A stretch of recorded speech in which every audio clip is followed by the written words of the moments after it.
Hello, everyone. Welcome to the Nasher's 360 Speaker Series. I'm Assistant Curator Lee Arnold, and I'm here to introduce the artist Matthew Ronay. Our guest of honor today, Matthew Ronay, melds vocabularies of modernist abstraction and ritualistic objects in the creation of sculptures and enigmatic installations that reflect natural phenomena and express the primacy of the handmade object. For today's talk, Matthew will chart the realization that nature is fundamental to his work and describe how he envisions his inspirations as a zig-zagging thread of artists and scientists from the 18th century to the present. Matthew Ronay studied at the Maryland Institute College of Art before earning his master's in fine arts from Yale University in 2000. In 2016, his work was the subject of solo presentations at the Blaffer Art Museum in Houston and the Perez Art Museum in Miami. He has exhibited extensively at major institutions worldwide, including Crystal Bridges Museum of Art, Bentonville, Kunsthalle Lingen, Germany, University of Louisville, Kentucky, Kentucky Museum of Art and Craft, Louisville, Sculpture Center, New York, Art Pace, San Antonio, Astrup Fearnley Museum for Modern Art, Oslo, Aarhus Kunstmuseum, Denmark, Parasol Unit Foundation for Contemporary Art, London, Serpentine Gallery, London, and Center for Curatorial Studies, Bard College, Annandale-on-Hudson, New York. Ronay participated in the 2013 Lyon Biennial and the 2004 Whitney Biennial. He lives and works in New York City. We're delighted to have him here today. I know we're in for a fascinating presentation. So if you'll now please join me in welcoming Matthew Ronay.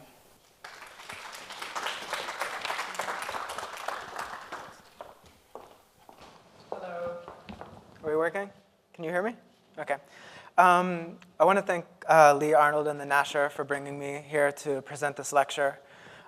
Presenting a lecture, I think, for an artist, although sometimes can be painful, I think it's always a great opportunity to reinvestigate some of the old ideas that you've had and also find new things that interest you. And I think it's always a good test for the BS, whether it works or not.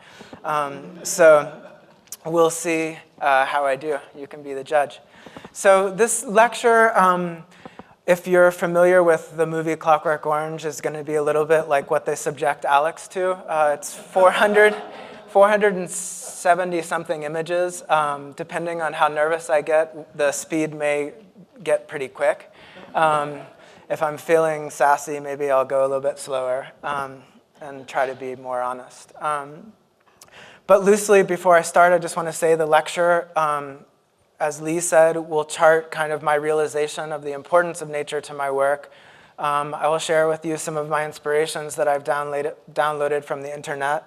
And then I will go through a series of artists that I find personally inspiring and also enlightening, shining some light on my own practice. And then at the end, I'll go through some images of my own work. This is not intended as an overview historically or anything academic. It's really just me sharing with you my primary source material of what I'm interested in. Some of the artists you'll probably be very familiar with, some of them you won't. Here we go. Okay, so in about 2014, I was asked by, believe it or not, a prince and a princess to do a residency in the south of Germany. Being a creature of habit, I assumed I would not do it, but at the bequest of my wife, said that I should absolutely take this opportunity to work in a castle. I went to Germany for about 2 months. Normally, when I'm working in New York, I work during the daylight hours and spend the evening watching TV and hanging out with my wife. But when I went to Germany, I completely flipped my schedule around, woke up, I'm a meditation practitioner, practiced my meditation, ate a little bit, and then spent probably 3 to 4 hours walking through the forest, came home, ate dinner, and then began working in the evening. During my walks in Germany, I immediately started to see a lot of things that I had never seen here, such as these kinds of beautifully colored slugs, some butterflies, and all sorts of other kind of botanical things that I was very excited about. And then I started to see a lot of mushrooms.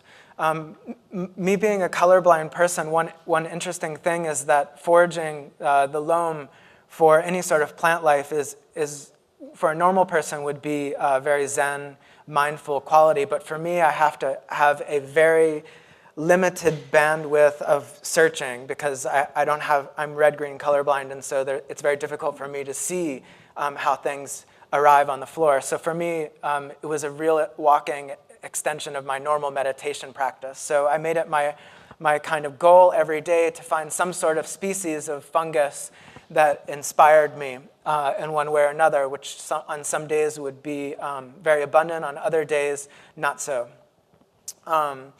But I took it upon myself to photograph most of the specimens that I found. And during some days, I would come back and see that some of them had died or become decrepit. And some days I'd see they were growing at quite a quick pace. But I found it extremely therapeutic. And I started to see in the works that I was making some gouaches. This is an example of something that I saw grow over maybe like a day-and-a-half period. I noticed that a lot of the forms were appearing in the works that I was making, and to be quite honest, had always kind of been there in my work, but that I had never wanted to go along with such a pedestrian inspiration as nature. But I started to find that nature itself embodied a lot of things that I thought I had come up with, or that that were creations of mine, or things that I thought were funny or strange. Like this is a very tiny fungus called dead man's hand, which I think looks a little bit like some turds standing upright. But at the same time, though, so amazing that nature can create something so nefarious, but also so alive. The scale of everything I was also completely blown away by. The palettes that I thought I was seeing, the way that the other animals ate things, so on and so forth. So Germany was a real eye-opener for me, just in terms of almost in an observational sense of what I could see, what was there right below my nose, but I hadn't never really considered to be there. Living in New York just doesn't. There's not so many opportunities, especially if you're working all day. So these are my photos of the mushrooms and funguses. So as I left Germany and I returned back to Brooklyn, feeling a kind of phantom sense of something that was missing, I started to cruise all the Tumblrs and all the internet information that I could get, and realized that what I had seen was only on the entry level of fungus, and that there were incredible things that only an amazing futurist fashion designer could come up with. Things like the stinkhorn mushroom. I am, as you'll see later in my own work, very dedicated to the phallus as a form that I'm very inspired by. And so it was very natural that I be drawn to fungus.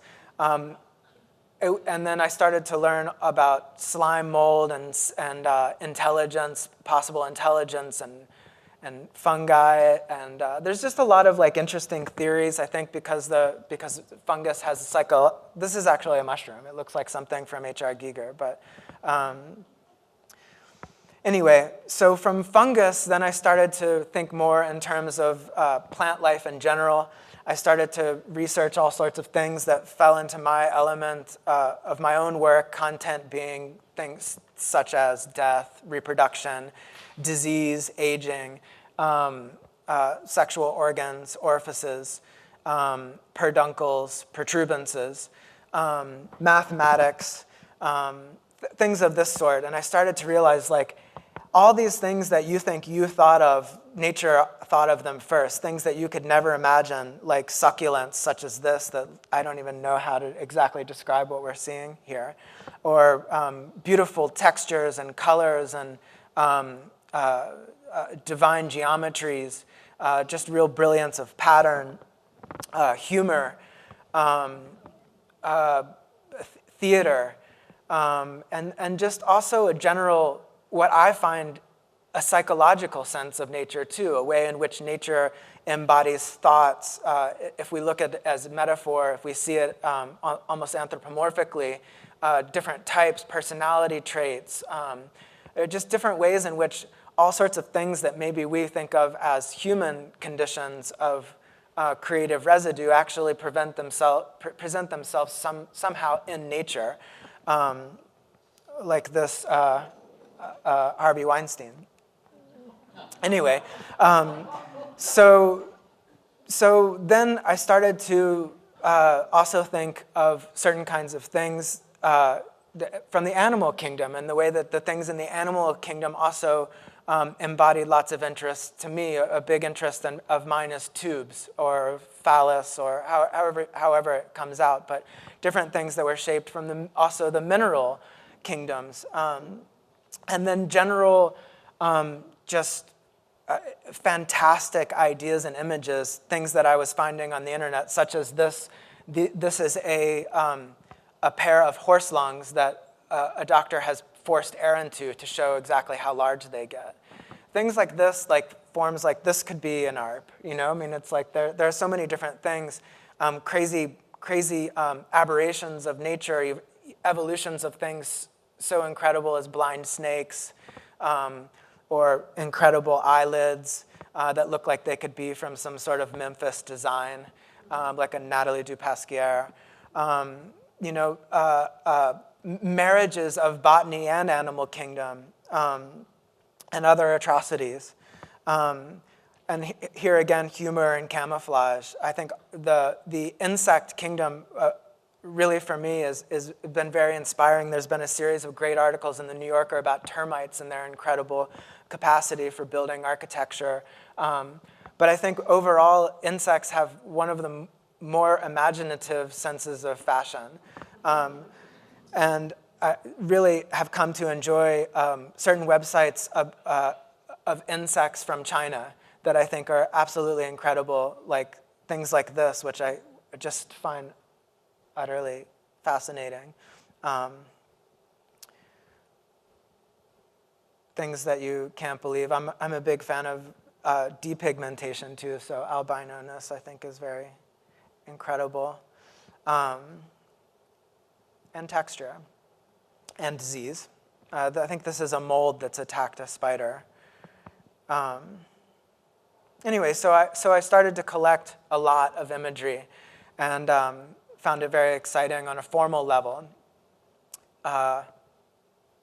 and very mysterious. So I also realized that I owe great homage to the deep sea, and that the microscopic diatoms of algae and their divine geometry, their Gaudi-esqueness, like all these things that I had considered human creations were great imagination of the deep sea. These are animals called nudibranch, and I think they're only about this big, and they float in shallow waters but have the most incredible palettes. So I find websites of people who collect these images of these things, and I just find them very, very, very fascinating.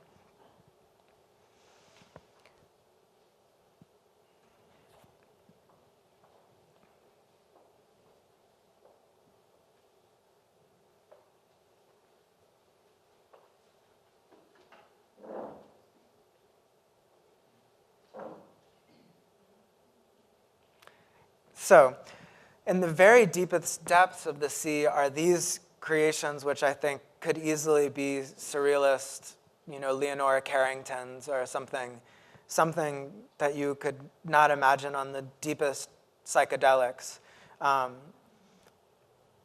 And I realize, for me, maybe deep sea is something that resonates with me the most, and found this great Arthur C. Clarke quote that I'm going to flash up here. Like, this could be a kusama, right? This is a sponge. I think it's called a harp sponge. We're talking really, really abysmal depths, like miles and miles and miles.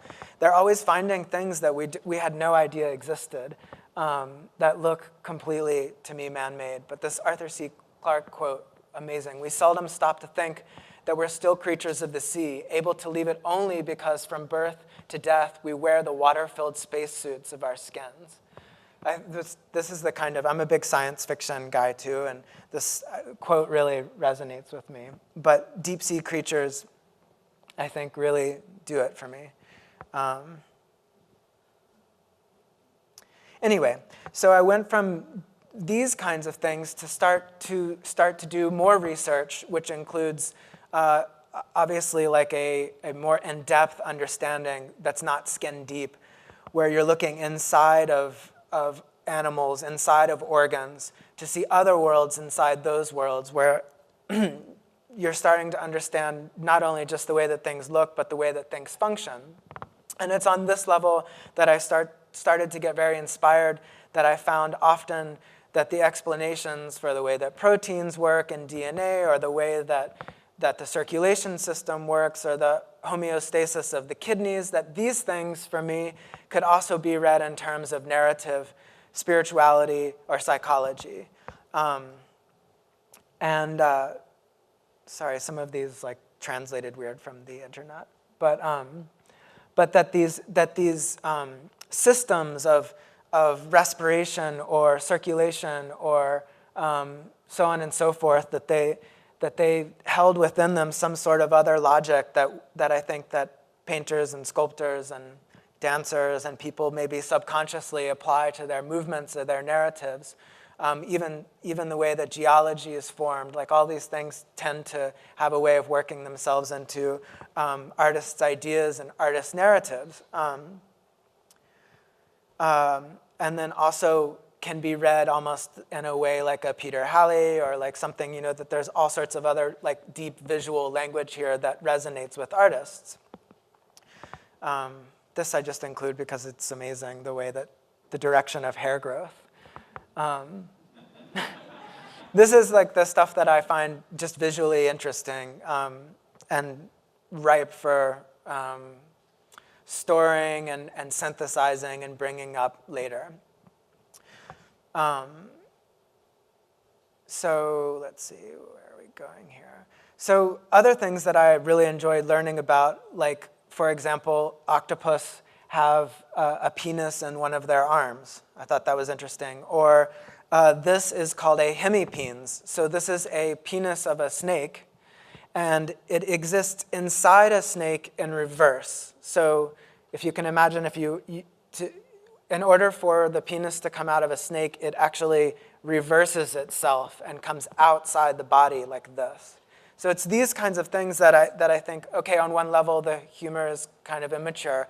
But on another level, though, how amazing is it that a penis could have reverse barbs and be dual? So also, if you know the movie Alien, the derelict, the ship from Alien, like, is really very closely shaped to this.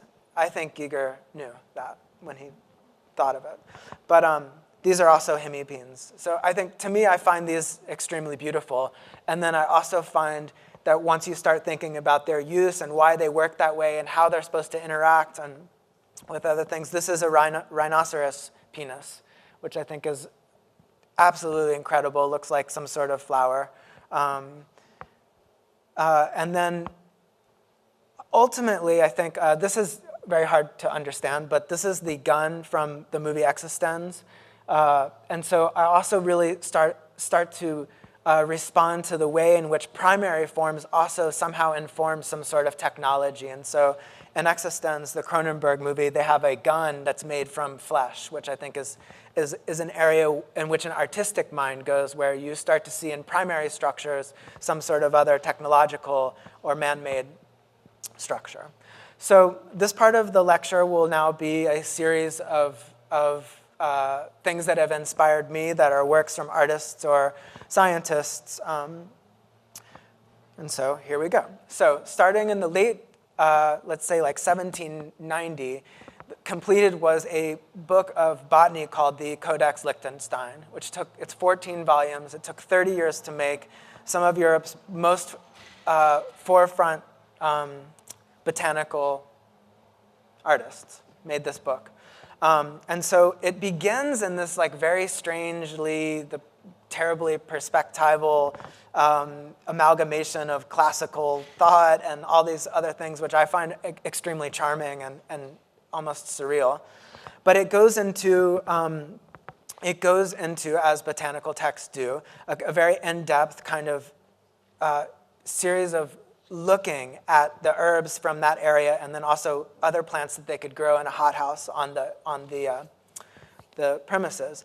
But for me, the way that I think I read this kind of material is in my wonderment of what nature creates and how absurd and sexualized and violent and gnarled and ugly and warty and mathematical it could get. So that something like this thing that looks like, I don't really know exactly what it is. It's part of a tree, but it has all these appendages. Like, is it, I don't even know what it is, but I find it incredibly beautiful. The lusciousness of the flowers, the way that you feel when the artists are painting it, that they're actually experiencing some sort of like erotic bliss from painting the leaves and all the innards and all the seeds, and that even though it's not pornographic, there's something I feel always hidden. There's a hidden pleasure in the way that botanical artists draw this kind of stuff. So I'm very fascinated by this kind of stuff, and also a huge fan of looking in general. I think it's a lost art that viewers have and a lot of artists have, that they're not able to actually have the patience to look at things. And so I feel like the botanical drawings are an area where you really, really feel that. Moving forward, probably, I don't know, 60 years, an artist like Karl Blossfeldt, who's probably an archetypal coffee book kind of artist, but very dandy, right? He's looking good. This is 1895, so 100 years later. Makes these incredible images of botany that look like architecture, that look like faces, that look like ironwork or some sort of other thing. But I really, really love Karl Blossfeldt and think that his attention to detail and his way of looking at the beauty of nature and the kind of joy of nature is unparalleled. And he's also beginning to be close to like what later becomes electromagnetic microscopic photography, which I also really love and will share after this. So this is a contemporary book, but it's, photography from electron microscopes. So something like this is cocaine, salt, marijuana, whatever a spurge is. I don't know, it's amazing, I love it. Looks like an Edward Gorey. The inside of a geranium, this prowler, amazing, just stuff that, that Frank Herbert thinks of during his writing of Dune or something. Anyway, to Santiago Ramon y Cajal. This guy is the father of brain science, but before we was really able to take photographs through microscopes, made these incredibly beautiful drawings that I think stand alone as art are absolutely incredible. They had a show of them in New York, which I didn't see, but I have the book. Anyway, these incredible drawings, which I think look a lot like a James Lee Byers. Something like this, that on one level is the product of the microscope or something else, but it just as a form is absolutely incredible. So I start to think, all these forms, all these primary forms that are part of something that could look like Eva Hesse or Louise Bourgeois, are these kinds of concepts innate to abstraction? Is abstraction possibly the language of nature? And I think absolutely. And in my own work, which I'm not going to go into the history of my work when I show it later, but maybe important for people to understand, I didn't always work in abstract terms. I often worked in representation. And as I went towards abstraction, there was a lot of moments where I found it was almost impossible for me to talk about my work, that I hadn't really developed a language in which to speak about abstraction, at least with any sort of confidence. And I came across this book called The Science of the Dogon. The Dogon are a tribe from West Africa that, to the best of my knowledge, did not have a written language, but had an incredibly advanced creation mythology told through sculpture and architecture.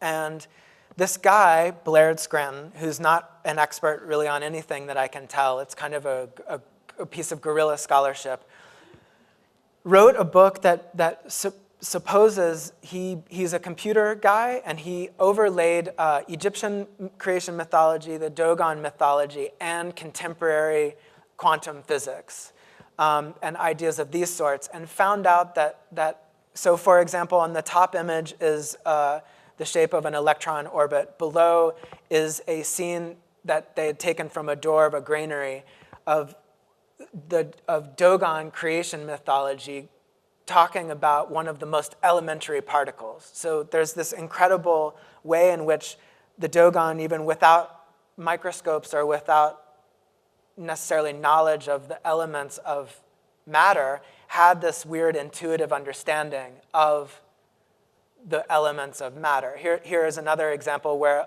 on top is chromosomes splitting, and below is the Yala egg, which is also one of the ways that they explain the splitting of man and woman. So I started thinking to myself, of course, like what if for humans, since we have evolved from microscopic sea creatures to multi-organism encompassing walking, talking, conscious people, what if, even though it's impossible to prove this, that at each one of those stages there is something stored in our DNA that we can access in our unconscious, so we don't understand when we use abstraction necessarily that we're communicating something empirical, but what if it's possible that we have some sort of inherited memory? And I really believe that's possible. I think you see it in ARP. I think you see it in a lot of other artists, but it's a kind of a crackpot theory. Anyway, so Henri Rousseau was a long inspiration of mine. I think Rousseau's work can be very problematic when viewed through the lens of France's colonial history. But I'm going to focus on his biography and his psychological use of the landscape and his acute visual language. But I wanted to just mention that. So one of the things that I think is most interesting about Rousseau is that in my mind, Rousseau's landscapes are the site of the unconscious, and that the actors that are inside it are all different characters that, in a way, I feel like after reading this book, which I really recommend, The Banquet Years, which is about Rousseau, Eric Satie, Apollinaire, and Alfred Jarry. It's a really, really amazing book. It took an American academic to write a book about all these Parisians, but this book is really great, and it profiles Rousseau, who we don't know that much about. But one of the things that's interesting is that people think that Apollinaire was a great promoter, and he created all these ideas about Rousseau, that he went to Mexico as a soldier and all these things, and that's where he saw all these like verdant kind of jungly areas, but it's not true. It was a complete fabrication. And so Rousseau actually painted a lot from photographs. So you can see here a direct kind of translation from a photograph that he looked. But the thing that I think is most interesting about Rousseau is that his language comes out completely formed, in my mind. He doesn't ever really progress. He doesn't really change he does exactly in a singular way what he always did. And for me, I love in his work the way that the subject is always enveloped in some sort of hairy, tangled, possibly dangerous, but absolutely beautiful environment. And so that environment is either for love or for leisure or sin or something incredibly violent. But that there's this way in which he simplifies all these shapes and has this incredible rhythm, which I found really amazing. So in The Banquet Years, this book, one thing that I didn't understand about Rousseau was that he was so much older than all these guys that supported him, like Picasso, and that he was actually incredibly made fun of by them. I know there's a very famous story where they threw a party for Rousseau, which I think is not so bad, but they did things like they told him that he won the municipal prize for painting and to go to the municipality to pick it up when they were lying. They told him that the mayor wanted to have him over for dinner. He goes to the mayor's house, and they don't know that there's any dinner. They were incredibly mean to him. And the other thing that I found really interesting about Rousseau is that he seems to be one of the early kind of artist celebrities. He was constantly in the papers. People loved him because they thought of him as kind of being in a primitive style. I think that their use of the word primitive is not correct at all, but I think that they were very amused by his style. But I find it to be incredibly singular and incredibly fun. And always has been very inspiring to me in terms of his simplification of nature and his use of imagination. I also really love his portraits. I think the portraits, even though they're not necessarily about nature, are incredible. And they also give me an excuse to show these great Joan Brown portraits. This is Joan Brown. She's amazing. And these portraits by her, I think, are incredible, especially this one. I love this portrait. I love cats, and I think this is a great painting. In contrast to Rousseau and the early modernists and their complicated history to colonialism is somebody like Tarsila do Amaral, a Brazilian modernist, painting much later than Rousseau. We're talking like from the mid-20s onward. She was part of a group called the Group of Five that included Oswald de Andrade, and they wrote together, that's her. She, by the way, went to Paris and met Leger and some of the other early people, and at first kind of painted in a very Leger style, I think. I mean, maybe not very, but a little bit. She was also a big fan of Rousseau, which really made me interested in her as well, and wrote about Rousseau. But after going to Paris, she went back to Brazil and decided that they wanted to create this movement called anthropophagy. And so it basically translates as cannibalism. And their idea was that unlike the Europeans that went to faraway places, digested the culture and vomited it back up and said, ha, ha, ha, look how disgusting these people are, they wanted to completely ingest culture, especially in a place like Brazil, where there are a lot of indigenous cultures, to, in an inspired way, take in culture, chew it up, digest it, and then they described their works as the poop, that their works came out and that they had completely ingested those cultures and that they didn't throw it up and make fun of it. I don't know if they actually went so far. I think academics would say that they didn't do it, but I do like the idea in contrast to Rousseau. And I find her works incredibly psychologically powerful, especially works like this, where I find the rhythm and the relationship to nature and the way that nature functions, or in this kind of way, where your cosmology, but also they describe, like in these works, part of the idea was that you had to be grounded towards not only indigenous cultures, but also that to the earth and to nature, and to look through the world as looking through nature, which I find really exciting. So Tarsila is somebody that I recommend to read about and think about, somebody pretty interesting.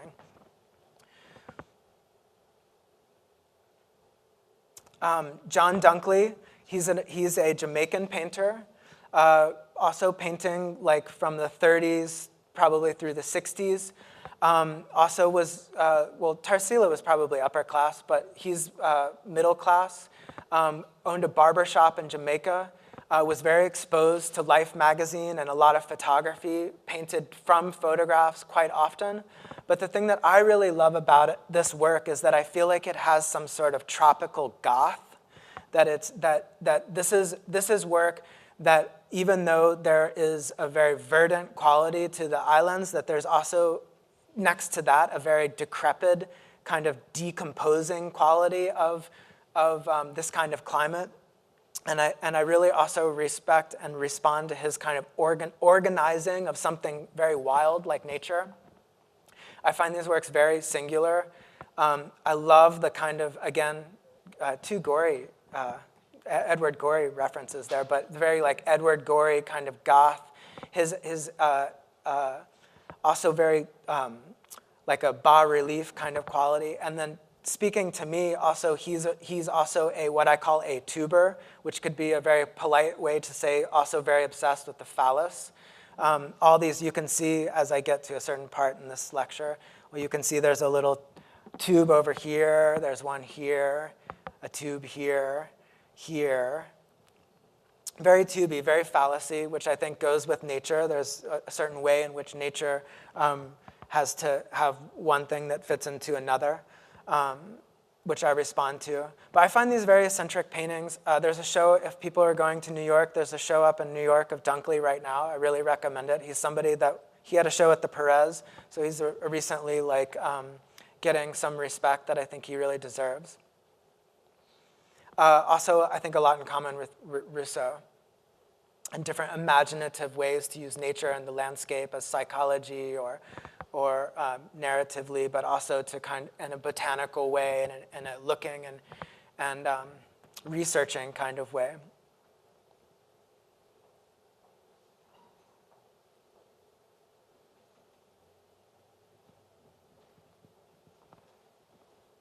Also makes sculptures too, which are quite incredible. I like shoes, so I include this, and feet. This is work titled Acrobat. Okay, Charles Birchfield. Living in New York, one of the things that I'm from Louisville, Kentucky. One of the things that I miss, this is Charles Birchfield looking quite depressed, I think. One of the things that I really love about Birchfield is his kind of way in which he paints the sound of the landscape. It's something that I miss very much about Louisville, or maybe the South in general, is the kind of constant hum of all the cicadas and other bugs at night, that kind of rhythmic quality of nature, which I love in Birchfield. Also the quality of heat and humidity, just again, a very singular vision of nature. Birchfield, amazing. Joseph Stella, big Whitney American artist. I think he had like 3 retrospectives at the Whitney. Very eccentric guy. Here he is looking chubby and happy.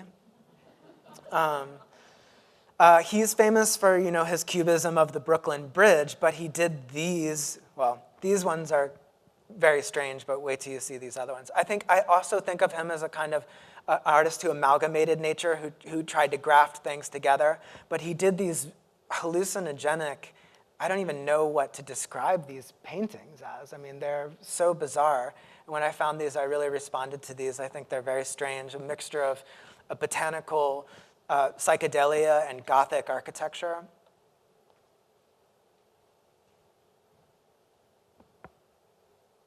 And then I think verging into the New Age, which I'm not a big New Age person, but I do like sometimes the visual quality of the New Age. I think this is a very New Age painting, and this too. And then I share this painting because in the book it says that when he had his final retrospective at the Whitney, in one of his New York Times reviews, a reviewer said that this was one of the worst, or if not the worst painting that was ever showed in an institution.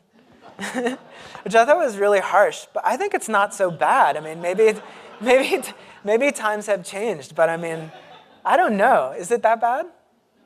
No, I don't think so either. I did a lecture course at NYU, and I used to try to gauge the interest of the students by asking questions like that, and some people said, yes, it's very bad. All right, so this is Marie Churmanova, otherwise known as Toyin. She's a Czech surrealist. She spent a lot of time with Jędrek Styrsky as well.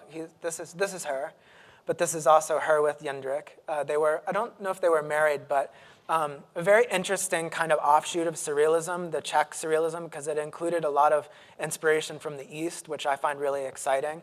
Toyin, I mean, this is like 1920s. There was a lot of androgyny. I think like in the Neue-Sachlichkeit era, there was a lot of androgyny in fashion, and Churmanova often went by he. But she's more well known for her, this is her with Jędrek again. I love this picture.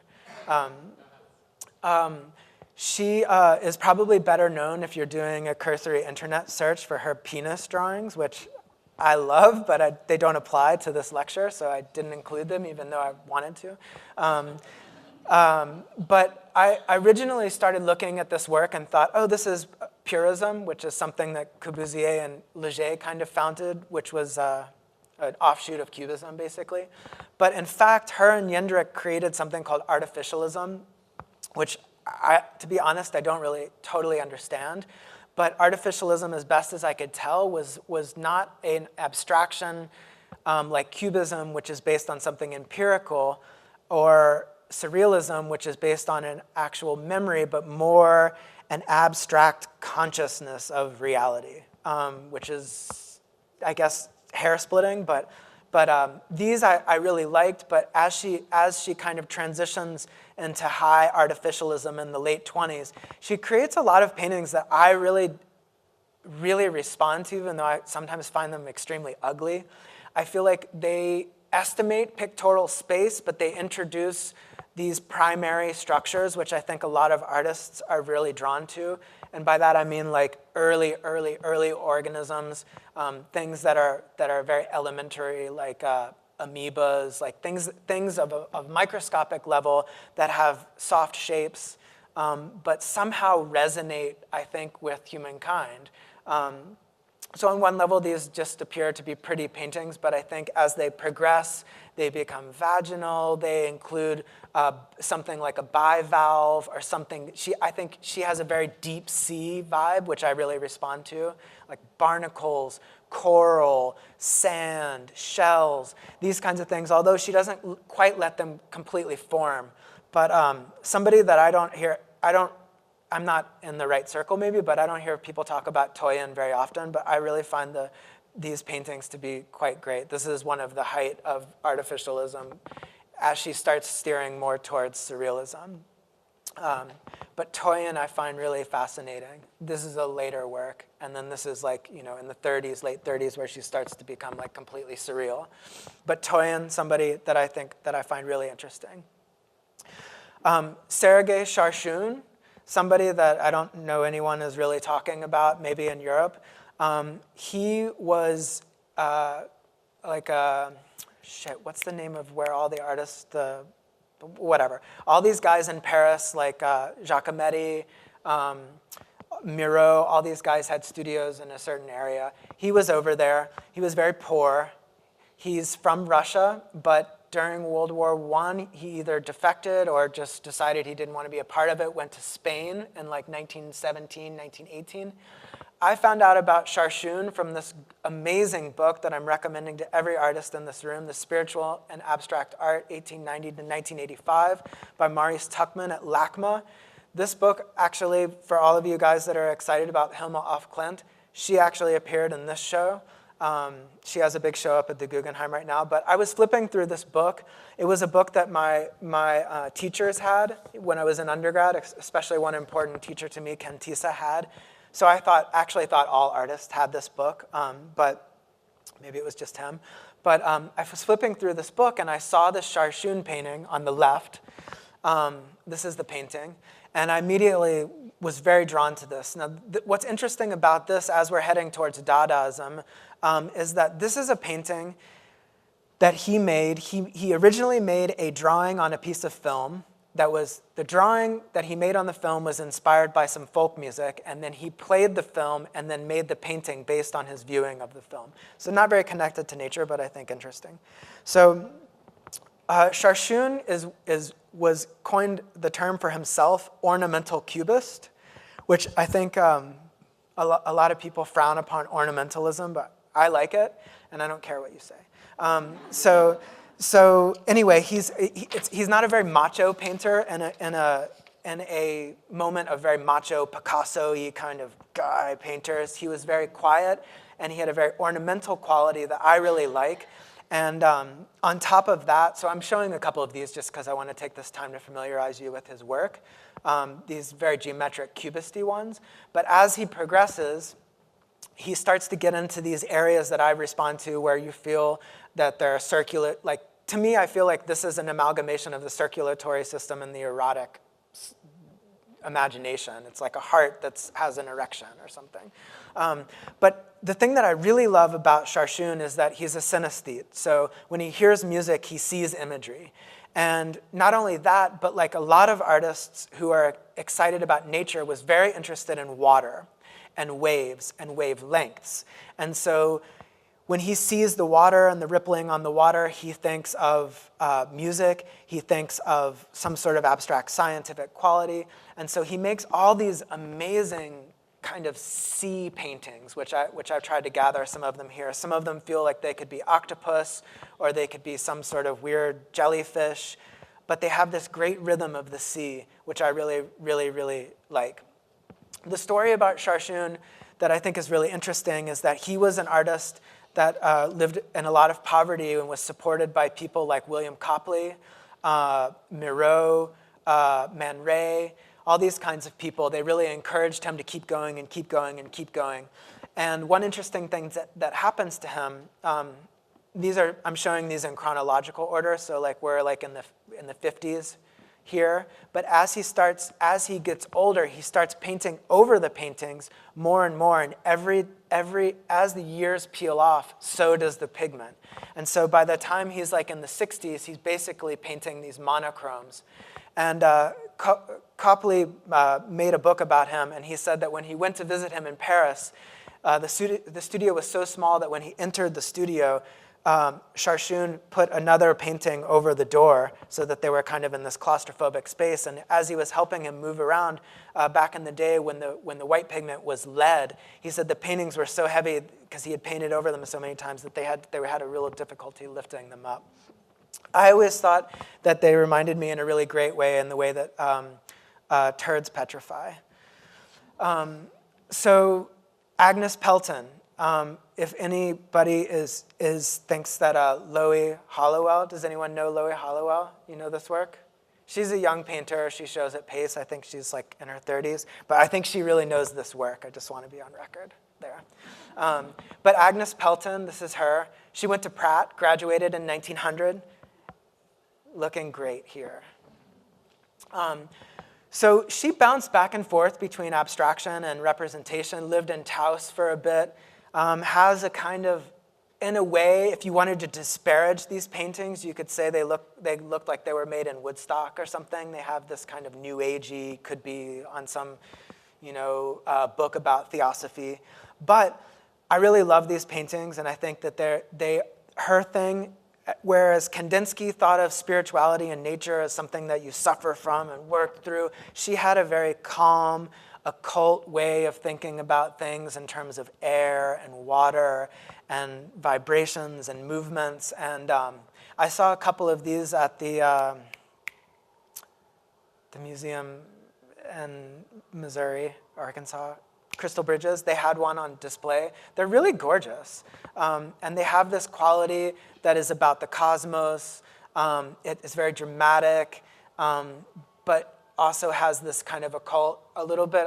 I mean, they don't look like Hilma af Klint, but I think that they're in the same realm where they're studying occult, they're studying yoga, they're studying like all these kinds of like fringy spiritual areas. And she comes up with a lot of like really great culminations.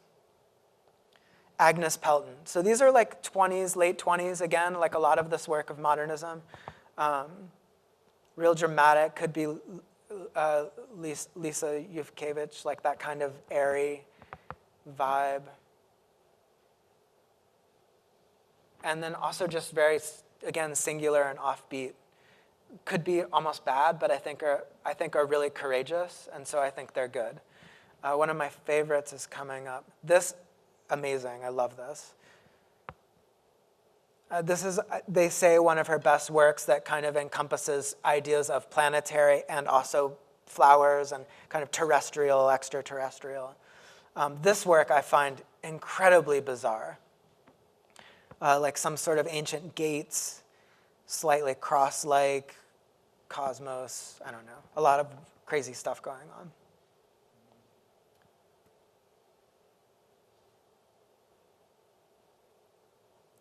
O'Keeffe, I'm not going to do much on O'Keeffe because everybody knows her, but she was an artist that I wasn't sure if I really liked, but I did find that her works that kind of have a science fiction vibe, like these bivalves, I love these. I think these like really make nature seem alien, which I think is a quality that's not difficult to do with nature, but I think when she did it, sometimes it was really great.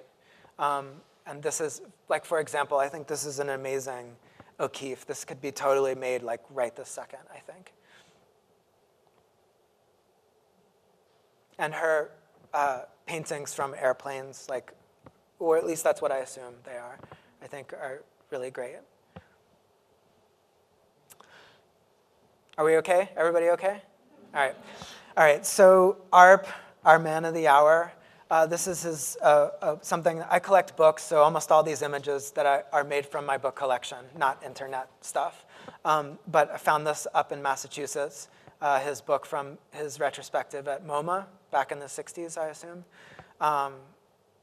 The thing that I am most drawn to about Arp, I think, is his way of creating situations, especially in the sculptures, like these kinds of sculptures, where the thing that's amazing about nature is that it doesn't leave that much space for things, that things often sit on each other and conform to each other, especially inside the body in a way where there's not much air. One thing sits on top of the next, the liver underneath the spleen, or on top of the lungs, and the way that things are soft, I think, is something that I really consider a quality of Arp.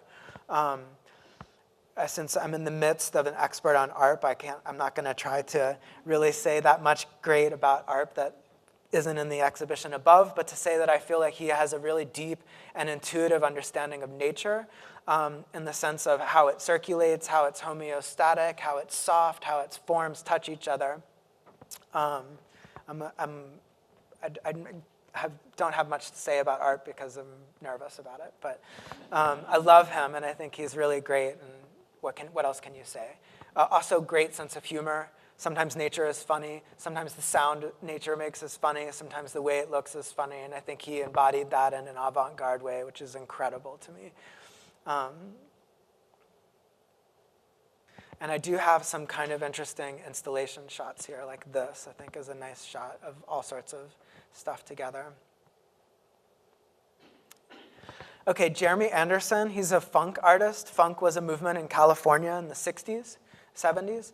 And Jeremy Anderson, I really, really love. He's a sculptor in wood, but I feel like he embodies a quality of nature that I really respond to, which is when nature is not so hospitable, when it encompasses disease, tumors, death, decomposition, when it can be violent and unforgiving. Of course, nature always balances this with something positive, like reproduction, rebirth, like all these kinds of things, cleansing.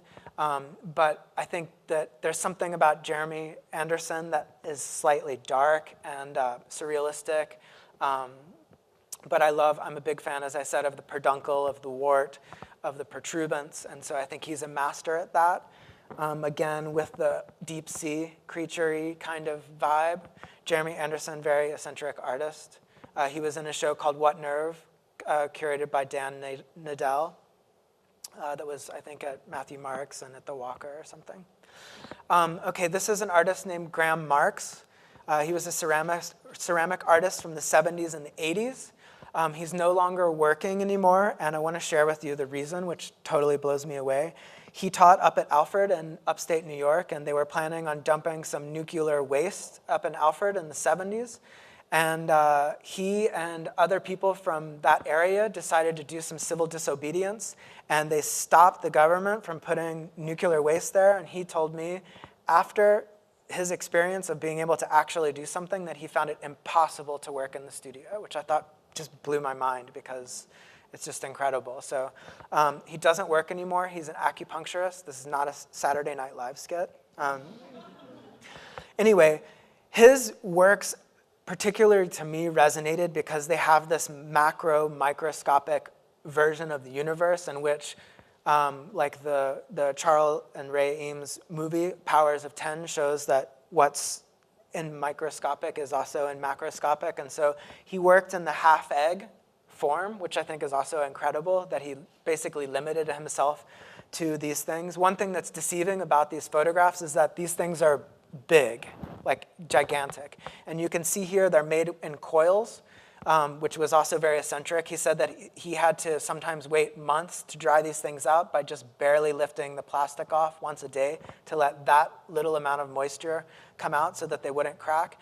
He also mixed in nuts and bolts and steel and mesh in with these things. But I find the vision, again, very singular and very prescient in its understanding that animal life and vegetable life can be the same. You know, that are we looking at seeds, or are we looking at molecules? Are we looking at antibodies, like architecture, spaceships? Like it's hard to decide exactly what we're looking at, but they all seem to resonate together. Gram marks. And I also always related them to kind of Vedic stuff, like Hindu, like kind of this is Mount Meru, or so is this, or like this is like the Bhu Mandala is like their version of what all of cosmos is, kind of a three-dimensional map. Gram marks. And this is going to be about me. Sorry. Anyway, so my work starts with drawing. I draw all the time. I'm never waiting for inspiration. And then I edit drawings into series, and then basically a different person makes them, and that different person is me.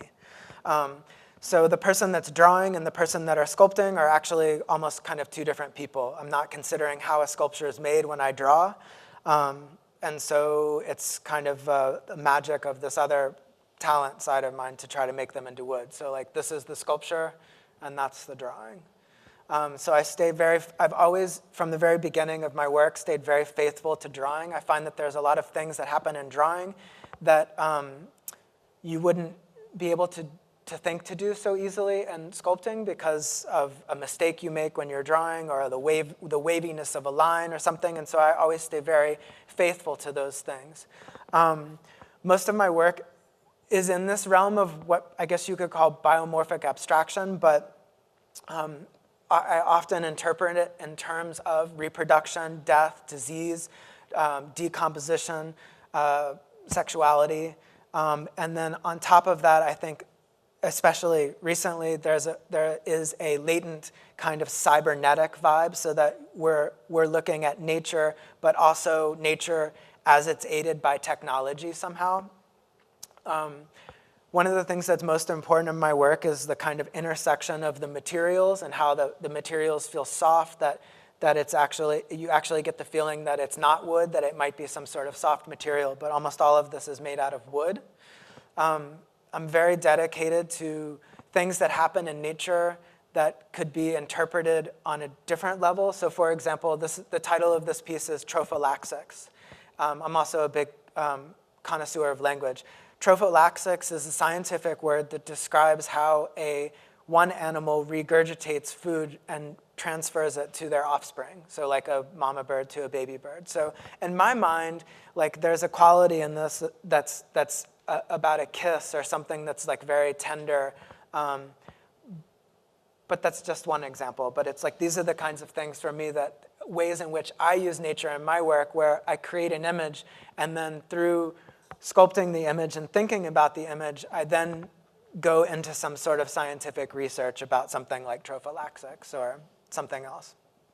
I'm very interested in tumors, the way that things grow, the terminology for these kinds of things. I think all at once it can be a miracle that sometimes growth is a positive thing, sometimes growth is a negative thing. I think it's interesting that that can happen.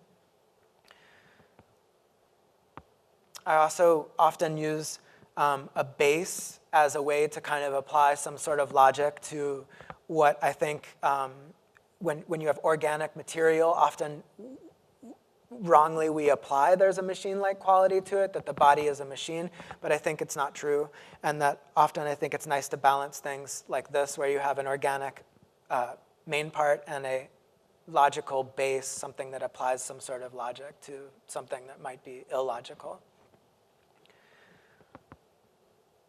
Again, for me, I see these as being heavily synthesized by deep sea or etymology or something of this term.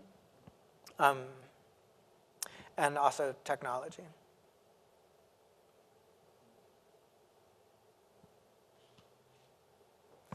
I often work with the body, but I work in it in such a way that it's completely abstracted, and that often there's a part of my work that's very ritualistic and tied to mysticism, or at least the illusion of that, and in which sometimes the body is a stand-in for a funeral, or for a passing, or an energy exchange.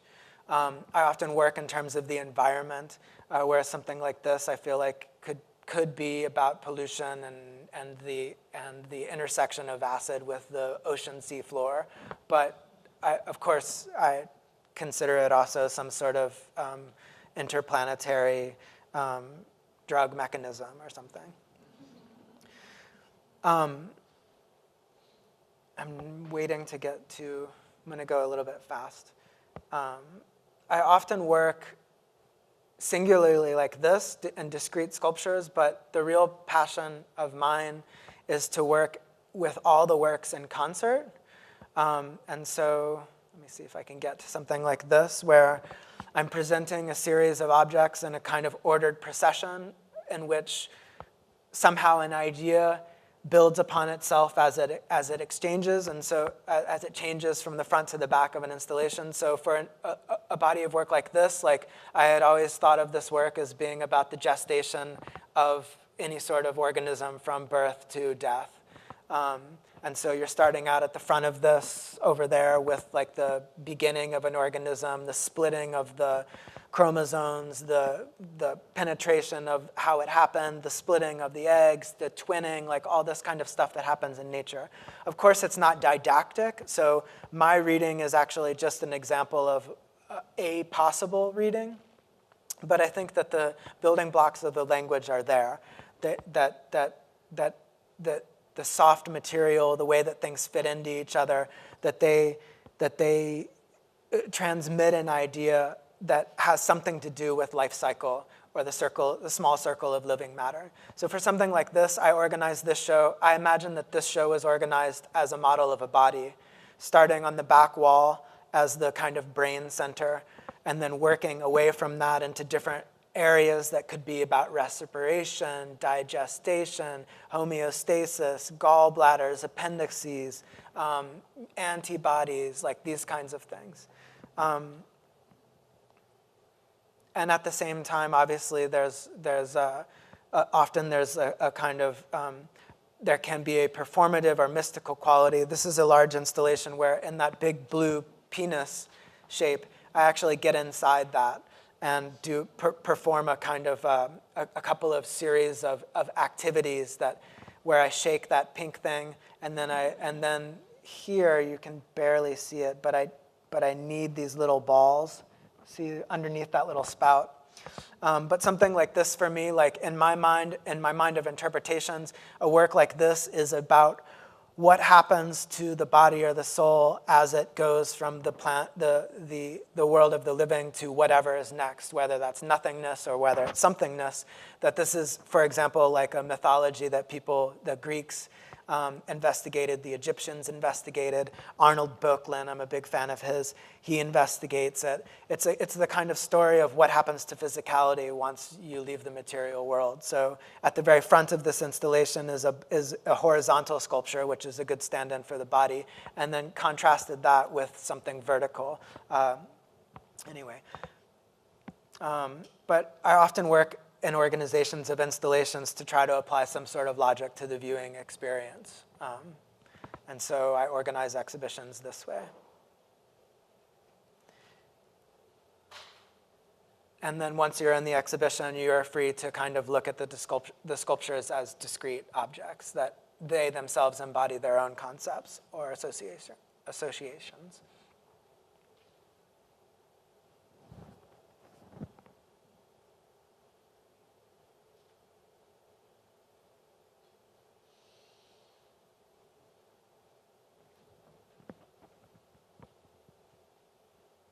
Anyway, that's my lecture.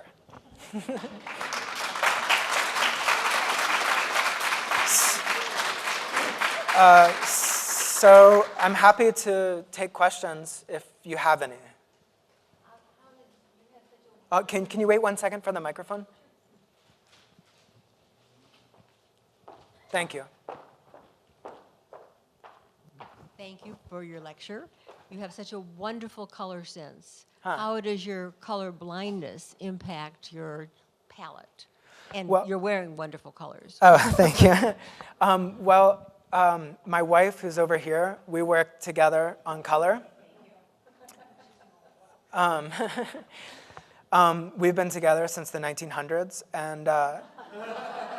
and we have a very organic way in which we work together. That we've been working on color since the very beginning. I've only showed works of mine from the last maybe 6 years, but I've been working since the late 90s. And early works, she used to have a color fan at work, and I had a color fan at work, and so I would say like, hey, like I need medium rare hamburger color, and then she would give me a couple of examples. As time has gone on, because she's the person that I trust the most in the world, we have a way of working that's very organic, that's based sometimes on misunderstandings. Often it's based on language. We use words like humid, sulfuric, tropical.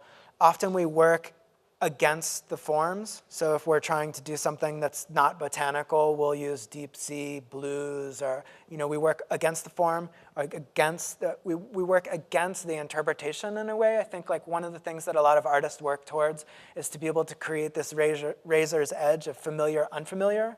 So you think you're seeing something, but you're not quite sure, and color can really aid that to help you keep it in an area of non determination, if that's a word. But the color is a collaboration with her. And so we work, my color blindness limits my ability especially to apply language to color. So meaning that like sometimes, let's say you could have a turquoise and a purple. If they're the same value, I might call it purple, you might call it, turquoise. So that's one problem of it. The second problem of it is that certain pastel colors especially, although I can see them, I can't use them with any confidence. And so we really work really great together in order for me she almost like holds my hand as we go into areas that are difficult for me. And so as an artist that's trying to expand language and to expand my vocabulary and also my sense of color, it's integral that I have her to help me with that. And so she's very, very gifted at color and also enjoys it. And so we have a series of color swatches. And bless her heart, she gets to see the development of the sculpture every day or whatever, and so she knows what I'm working on. And then based on the drawing, sometimes the drawing has something dark in it, and so for contrast, like because I draw in black and white, so we make those dark colors, but we look at the color, we lay out all the color samples, and sometimes we tentatively put colors up and see if the other person, if the brow furrows or it's very organic, and it's different every time. So sometimes it's a complete palette that she's chosen and that I try to figure out whether I think it works. Sometimes we choose 2 palettes, I choose 1. Sometimes we actually do it all together. Sometimes I have a very specific color combination that she helps make reality. So it's different every time, but I owe it all to her.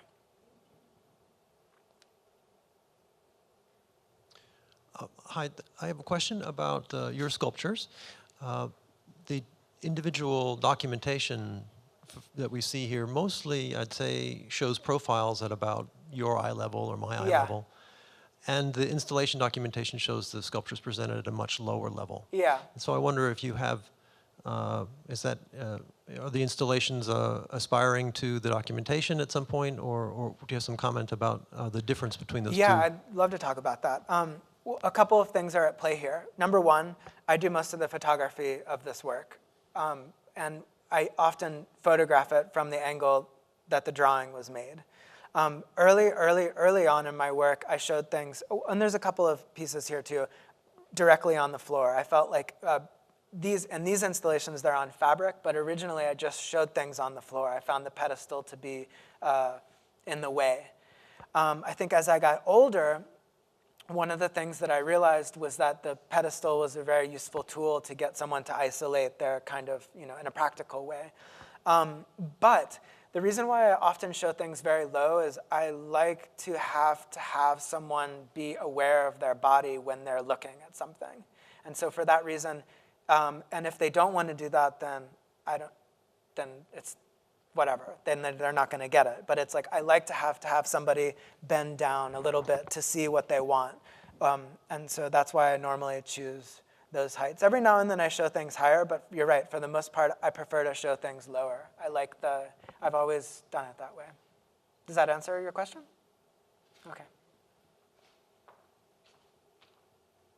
What did you end up installing in the castle, given all the beautiful photographs of the mushrooms? Did they apply? Well, what I worked on was a series of gouaches. I do gouache. I did a lot of gouache in relationship to my meditation practice. For a year or so during meditation, I started to have a vision of the path of breathing as it goes through the body. And I never really thought of it as an image that I would use in my artwork, although for years I had been waiting for an image like that to come to me, something that was like from my interior, not from the exterior. Once I realized that the visualization was actually getting more complicated, I drew it in a book first so that I could visualize it, just so I could understand what my mind was visualizing. And then I started to do a daily practice of doing a gouache every day that had this visualization. And so when I went to Germany, I kind of made an extension of that, except I worked on them for like a little bit longer than I would normally. And so the drawings from Germany, in a large sense, I think were inspired by nature and the palette when they became very green, a lot of greenness, and then a lot of like growing quality. So I think all in all, though, one of the things that really came from Germany was this kind of like elongated searching, like this kind of meditative quality of like walking and looking and being very patient, waiting for something to arrive. So, but it was a series of gouaches. Questions? Okay. Thank you, Matthew. Thanks so much for having me.